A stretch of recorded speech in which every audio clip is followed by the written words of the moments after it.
Krishna Krishna, Hare Hare, Hare Rama, Hare Rama. Om Gyananandimrandhasya Gyanajarashalakaya Chakshurunmridam Jena Tasmai Sri Gurave Namah. Hare Krishna devotees, welcome to our ISKCONBURLA official YouTube channel. Today I am going to discuss Nectar of Instruction number 2.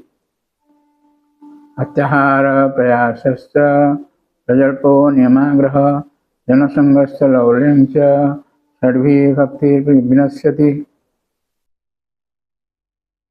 One's devotional service is spoiled when he becomes too entangled in the following 6 activities: eating more than necessary or collecting more funds than required, over-endeavoring for mundane things that are very difficult to obtain, 3. Talking unnecessarily about mundane subject matters, 4. Practicing the scriptural rules and regulations only for the sake of following them and not for the sake of spiritual advancement, or rejecting the rules and regulations of the scriptures and working independently or whimsically, 5. Associating with worldly minded persons who are not interested in Krishna consciousness, and 6. Being greedy for mundane achievements. Bhakti Vinasyati. These all destroy our devotional service. So in the purport, Srila Prabhupada Maharaj said, human life is meant for plain living and high thinking. Since all conditioned living beings are under the control of the Lord's thought energy, this material world is designated or designed so that one is obliged to work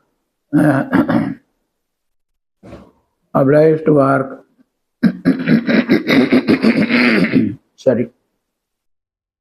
The Supreme Personality of Godhead has three primary energies or potencies. The first is called Antaranga Sakti, or the internal potency. The second is called Tatastha Sakti, or the marginal potency. The third is called Bahiranga Sakti, or the external potency. The living entities constitute the marginal potency, and they are situated between the internal and external potencies. Being subordinate as eternal servants of the Supreme Personality of Godhead, the Jivatmas, or the atomic living entities, must remain under the control of either the internal or external potency.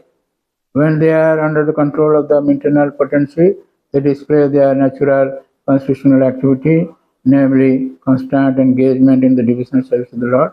This is stated in Bhagavad Gita 9:13. That is, Mahatmana Samang Partha Daiving Prakriti Masrita Vadanti Janana Manaso Gyanta Bhutadim Abhyam Asana Prutha.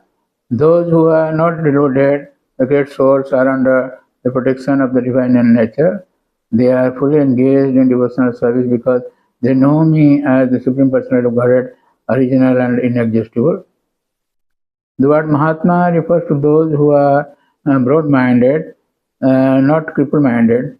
Cripple-minded persons, always engaged in satisfying their senses, sometimes expand their activities in order to do good for others through some ism like nationalism, humanitarianism, and altruism. They may reject personal sense gratification for the sense gratification of others, like the members of their family, community, or society, either national or international. Actually, all this is extended sense gratification from personal to communal to social. This may all be very good from the material point of view, but such activities have no spiritual values. The basis of such activity is sense gratification, either personal or extended. Only when a person gratifies the senses of the Supreme Lord can he be called a Mahatma or broad-minded person. Sorry. In the above quoted words from Bhagavad Gita, the word Daivim Prakritim refers to the control of the internal potency or pleasure potency of the Supreme Personality of Godhead. This pleasure potency is manifested as Srimati Radharani, or her expansion, Lakshmi, the goddess of fortune. When the individual jiva souls are under the control of the internal energy, Their only engagement is the satisfaction of Krishna or Vishnu. This is the position of a Mahatma. If one is not a Mahatma, he is a Duratma or a crippled-minded person. Such mentally crippled Duratmas are put under the control of the Lord's external potency, Mahamaya. So, the main problem confronting the conditioned souls is the repetition of birth, death, old age, and disease. In the material world, one has to work for the maintenance of the body and soul, but how can one perform such work in a way that is favorable for the execution of Krishna consciousness? Everyone requires possessions such as food grains, clothing, money, and other things necessary for the maintenance of the body, but one should not collect more than necessary for his actual basic needs. If this natural principle is followed, there will be no difficulty in maintaining the body. According to nature's arrangement, living entities lower on the evolutionary scale do not eat or collect more than necessary. Consequently, in the animal kingdom, there is generally no economic problem or scarcity of necessities. If a bag of rice is placed in a public place, birds will come to eat a few grains and go away. A human being, however, will take away the whole bag. He will eat all his stomach and can hold, and then try to keep the rest in storage. According to scriptures, this collecting of more than necessary, atyahara, is prohibited. Sorry. Now the entire world is suffering because of it. Collecting and eating more than necessary also causes prayasa or unnecessary endeavor. By God's arrangement, anyone in any part of the world can live very peacefully if he has some land and a milk cow. There is no need for man to move from one place to another to earn a livelihood, or one can produce food grains locally and get milk from cows. That can solve all economic problems. Fortunately, man has been given higher intelligence for the cultivation of a Krishna consciousness or the understanding of God, one's relationship with Him, and the ultimate goal of life, love of God. Unfortunately, so-called civilized men not caring for God relation utilize their intelligence to get more than necessary and simply eat to satisfy the tongue. By God's arrangement, there is sufficient scope for the production of milk and grains for human beings all over the world, but instead of using their higher intelligence to cultivate God consciousness, so-called intelligent men misuse their intelligence to produce many unnecessary and unwanted things. Thus, factories, slaughterhouses, brothels, and liquor shops are opened. If people are advised not to collect too many goods, eat too much, or work unnecessarily to possess artificial amenities, they think they are being advised to return to a primitive way of life. Generally, people do not like to accept plain living and high thinking. That is their unfortunate position.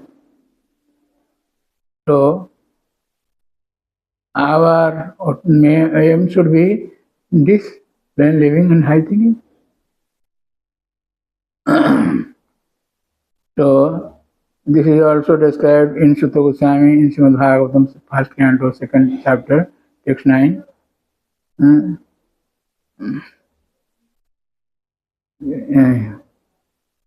धर्मस्य हि अपप्रगस्य नार्थो अर्थाय उपकल्पते नार्थस्य धर्मिकान्तस्य कामलाभाय स्मृत. All occupational engagements of dharma are certainly meant for ultimate liberation. They should never be performed for material gain. Furthermore, one who is engaged in the ultimate occupational service, dharma, should never use material gain to cultivate sense gratification. The first step in human civilization consists of occupational engagements performed according to the scriptural injunctions. The higher intelligence of a human being should be trained to understand basic dharma. In human society, there are various religious conceptions characterized as Hindu, Christian, Hebrew, Mohammedan, Buddhist, and so on. But without religion, human society is not better than animal society. Dharmana hina pasiv saman. In this way, but we do not know what is real dharma. So, when the Lord comes, He establishes this dharma, this religious principle, and that religious principle is to surrender to the Lord. And if we surrender to the Lord, we get all problems solved. So, in this way, we should be cautious. These are the impediments in the execution of devotional service. So, now we will hear points which will expedite your devotional service. Prasidati, in the next words you will hear.